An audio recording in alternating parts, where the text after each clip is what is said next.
అందరికీ నమస్కారం. అపార్ట్మెంట్ వినాయకుడి సెలబ్రేషన్స్ చూడాలని నాకు చాలా ఇంట్రెస్ట్గా ఉండేది. రీసెంట్గా మేము అపార్ట్మెంట్లోకి షిఫ్ట్ అయ్యాము. 10-15 ఇయర్స్ బ్యాక్ వినాయకుడిని పెట్టారంట. మళ్ళీ ఈ సంవత్సరం పెట్టారు. అది కూడా అనుకోకుండా నేను ఈవినింగ్ 6:30కి అనుకున్నారంట.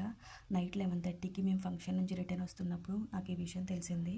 నేను నైట్ 2 వరకు మండపం కట్టారంట. ఈరోజు ఎర్లీ మార్నింగ్ నేను లేవగానే ముగ్గేసిన తర్వాత కిందకెళ్ళి వినాయకుడిని చూసొచ్చాను. ఈరోజు మార్నింగ్ ఫుల్ వర్షం. మాకైతే వినాయక చవితి అంటే అందరికీ తెలిసిన విషయమే, కంపల్సరీ వర్షం పడుతుంది. అండ్ ఈరోజు నాకు తెలిసిన ఒక విషయం ఏంటంటే వినాయకుడికి దోసకాయ పెట్టి పూజించాలంట.